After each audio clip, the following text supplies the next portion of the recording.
Hello everyone, Ashish this side here and welcome to the power education. Recently आपने एक news देखा होगा, काफी डिस्कशन में भी रहा है। Silicon Valley bank is considered to be the largest bank to fail since 2008 financial crisis. जो कैलिफोर्निया बैंकिंग रेगुलेटर हैं, उन्होंने ऑर्डर दिया for the closure of the Silicon Valley bank on Friday 10th of March 2023 to protect the depositors. तो इस particular video में हम सरल भाषा में जानने की कोशिश करेंगे कि रीजन क्या रहा फॉर द फेलियर। हम जानेंगे कि प्रेजेंट सिचुएशन क्या है, लेकिन आगे बढ़ूं उसके पहले क्वेश्चन करना चाहूंगा और चाहूंगा कि आप सभी प्लीज कमेंट सेक्शन में अटेम्प्ट करें। जो भी सही उत्तर है डेफिनेटली मैं वीडियो के एंड में बताऊंगा। और आपके क्वेश्चन है that is related to the deposit insurance and credit guarantee corporation DICGC। आपके पास 4 ऑप्शंस हैं, आपको बताने हैं कि इनमें से कौन सा ऑप्शन करेक्ट है। Option A, DICGC insures up to 10 lakh rupees of the deposit of an individual in a bank. Option B, DICGC insures up to 5 lakh rupees of the deposit of central government and state government in a bank. Option C, both the option A and the option B are correct. Option D, neither the option A nor the option B is correct. So बहुत easy question है, please attempt करिएगा। यदि नहीं भी आता है तो कोई बात नहीं, कोशिश करिए, गेस करिए, कमेंट सेक्शन में प्लीज अटेम्प्ट करिए।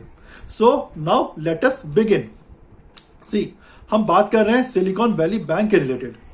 तो ये एक कमर्शियल बैंक है जिसका हेडक्वार्टर है कैलिफोर्निया में and it is one of the 16th largest bank in the United states.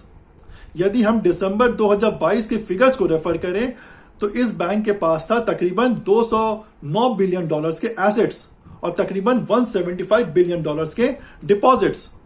और मेनली ये बैंक जो था सर्व करता था to the customers like the startups, the tech centric companies. इसके जो कस्टमर्स थे मेनली थे द टेक बेस्ड स्टार्टअप्स। तो यहां पर अब आपके मन में तो सवाल उठ रहा होगा कि यहां पर क्या ऐसा हो गया कि सिलिकॉन वैली बैंक फेल हो गया, करेक्ट?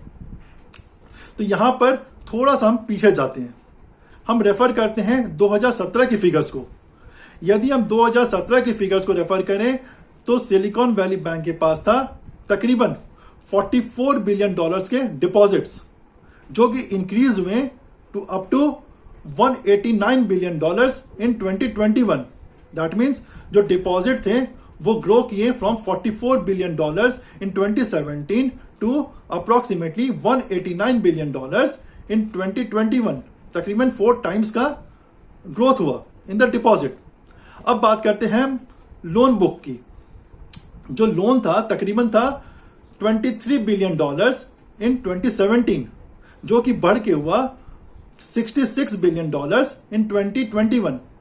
तो यहां पर हम देख सकते हैं जो लोन में जो ग्रोथ हुआ वो उतने नहीं हुए in compare to the deposit between 2017 and the 2021। अब हम जानते हैं कि bank accept the deposit for the purpose of lending and the investment. तो यहां पर अब बैंक के पास तो कुछ आइडल डिपॉजिट है, तो इस डिपॉजिट को क्या करेंगे बैंक? तो दैट्स द रीजन जो सिलिकॉन वैली बैंक जो है उन्होंने हैवीली इन्वेस्ट किया बॉन्ड्स में। हालांकि उस समय जो बॉन्ड में उनको जो इंटरेस्ट मिलना था वो कम था। यदि आज की सिचुएशन को कंपेयर करें, यदि आज उन्होंने इन्वेस्ट किया था बॉन्ड्स में तो उन्हें अधिक इंटरेस्ट मिलते, लेकिन उस समय उन्हें कम इंटरेस्ट मिल रहे थे। लेकिन यहां पर यह रीजन नहीं है फॉर द फेलियर, क्योंकि बिजनेस में हम देखते हैं कि इंटरेस्ट बढ़ता रहता है। अब हम आते हैं 2022 में। 2022 में क्या हुआ आप सभी को याद होगा। जो फेडरल रिजर्व है उन्होंने अपने इंटरेस्ट रेट को बढ़ाया to control the inflation and because of this जो बॉन्ड की वैल्यूज थे वो कम हो गए। साइमल्टेनियसली हम बात करेंगे अबाउट द स्टार्टअप्स। जैसा कि मैंने कहा कि सिलिकॉन वैली बैंक में जो मेनली जो इनके क्लाइंट्स थे वो स्टार्टअप्स थे। अब जो टेक बेस्ड स्टार्टअप्स थे यहां पर उन्हें कैपिटल रेज करने के लिए दिक्कतें आ रहे थे। They were unable to raise the fund, they were unable to raise the capital. अब स्टार्टअप जो हैं, जो टेक बेस्ड स्टार्टअप्स जो क्लाइंट्स थे उन्हें भी तो अपने ऑपरेशंस को रन करने हैं, उन्हें भी अपने जो स्टाफ मेंबर्स हैं सैलरीज देने हैं, करेक्ट? अब वो कैपिटल नहीं रेज कर पा रहे हैं, फंड्स को नहीं रेज कर पा रहे हैं, then in such a case they will be looking at the deposit which they have kept in the Silicon Valley Bank. Correct ना? So that's what happened. ये जो टेक बेस्ड स्टार्टअप्स थे, जो क्लाइंट्स थे, उन्होंने एक्सेस किया अपने deposit को जो उन्होंने रखा था इन the Silicon Valley bank. Initially जो बैंक है वो तो विड्रॉ करने दिए, जो भी डिपॉजिट था उनके पास, उनमें से जो अमाउंट विड्रॉ करना चाहता था जो भी स्टार्टअप, उनको प्रोवाइड किया. लेकिन after some time Silicon Valley bank started facing the liquidity crisis. अब यहां पर देखिए, जो उनके पास फंड था उन्होंने तो इन्वेस्ट कर दिया था बॉन्ड्स में. अब इनके पास लिक्विडिटी क्राइसिस हो गया. तो यहां पर silicon Valley bank started selling their assets. अब ये जब न्यूज डिपॉजिटर्स में गए, ये जब न्यूज इन्वेस्टर्स में गए, that is the bank is selling their asset to give the money to their clients.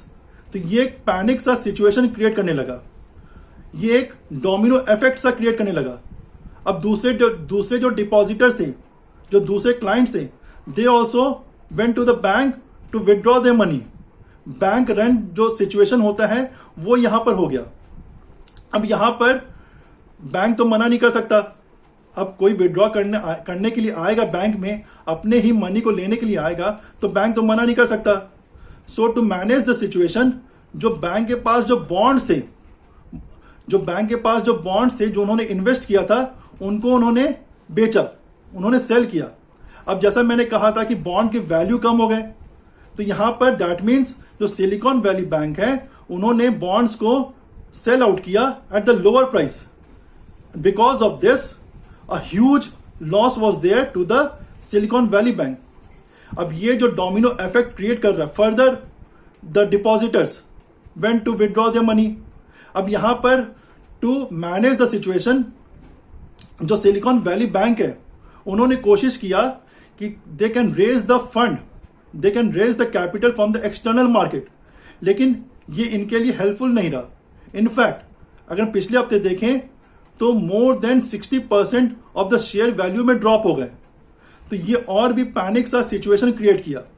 And to protect the interest of the customers, to protect the interest of the depositors, जो assets हैं उनको protect करने के लिए, that's the reason the California banking regulator है, they came forward और उन्होंने जो सिलिकॉन वैली बैंक है उन्हें क्लोज कर दिया. अब यहां पर आता है कि सिचुएशन अब क्या होगा. सी, यहां पर जो FDIC है, जो फेडरल डिपॉजिट इंश्योरेंस कॉर्पोरेशन, जैसे हमारे यहाँ पे DICGC होते हैं, करेक्ट. तो DICGC इंश्योर करते हैं up to 5 lakh rupees of the deposit in the bank, right, for any individual. Similarly United States में जो ये इंश्योरेंस है, that is up to $2.5 lakh. तो लेकिन यहां पर इससे बेनिफिट मिलेगा नहीं, क्योंकि जो डिपॉजिटर्स हैं in the Silicon Valley bank, वो हाईली वेल्दी हैं, means they are having the huge deposit. अब सोच सकते हैं कि स्टार्टअप्स हैं, टेक बेस्ड कंपनीज हैं, तो उनके डिपॉजिट तो सिर्फ $2.5 लाख तो होंगे नहीं.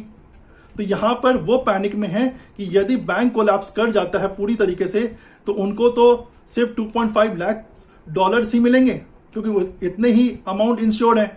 तो ये एक पैनिक सा सिचुएशन है अमॉन्ग द डिपॉजिटर्स. हाउएवर जो FDIC है, उन्होंने एक सेपरेट बैंक क्रिएट किया है, that is called the national bank of the Santa Clara. और यहां पर they are holding the deposits and the assets of the Silicon Valley bank. हो सकता है कि आने वाले दिनों में और भी कुछ स्टेप्स लिया जाएगा, हो सकता है इसमें कुछ और टाइम लगेगा. अब देखने की बात है कि आगे क्या स्टेप्स लिया जाता है to protect the deposits of the investors और द डिपॉजिटर्स. लेकिन यहां पर एक और पैनिक का सिचुएशन है अमॉन्ग द डिपॉजिटर्स कि यदि अधिक टाइम लग गया तो वो अपने पैसे नहीं निकाल पाएंगे यदि कंपनीज, तो वो अपने एम्प्लॉयज को सैलरीज कैसे देंगे, उनका जो डे टू डे ऑपरेशन है उसको कैसे मैनेज कर पाएंगे. ये भी एक पैनिक सा सिचुएशन है अमॉन्ग द डिपॉजिटर्स. तो देखने वाली बात है कि how the regulators will be managing the situation, how the FDIC will be going to manage the situation in the next week. अब आते हैं हमारे एग्जिस्टिंग सवाल पर, जहां पे हमने क्वेश्चन किया था related to the DICGC. C, option A incorrect है, क्योंकि जो DICGC इंश्योर करता है अप टू 5 lakhs, हमने स्टेटमेंट में दिया था कि 10 lakhs. That's the reason option A is incorrect. अब आते हैं ऑप्शन बी. ऑप्शन बी भी इनकरेक्ट है क्योंकि DICGC इंश्योर करता है only to the individual customers and not to the central government और स्टेट गवर्नमेंट के जो डिपॉजिट्स हैं उनको इंश्योर नहीं करता. जो फॉरेन गवर्नमेंट के डिपॉजिट्स हैं उनको इंश्योर नहीं करता. यदि इंटर बैंक डिपॉजिट्स हैं उनको इंश्योर नहीं करता. DICGC only insures the savings bank में जो डिपॉजिट हैं, करंट बैंक में डिपॉजिट हैं या फिक्स डिपॉजिट हैं या रिकरिंग डिपॉजिट्स हैं, उनको इंश्योर करता है except the foreign government deposits, central government और the state government deposits, except the inter bank deposits. So that's the reason both the statement A and B are incorrect. That means the right answer over here is answer D. So hopefully overall आपको इस quiz से भी कुछ knowledge मिला होगा, आपको ये जानकारी मिला होगा कि अभी क्यों फेल हुआ सिलिकॉन वैली बैंक. यदि आपके पास कुछ भी फीडबैक हो तो प्लीज बताइएगा. और इस वीडियो में जो भी मैंने फिगर्स बताए हैं that is based on the different media reports. So approximately मैंने बताया है. यदि आपको एक्यूरेट फिगर जानने हो तो you have to refer to the internet और द वेबसाइट्स. Thank you.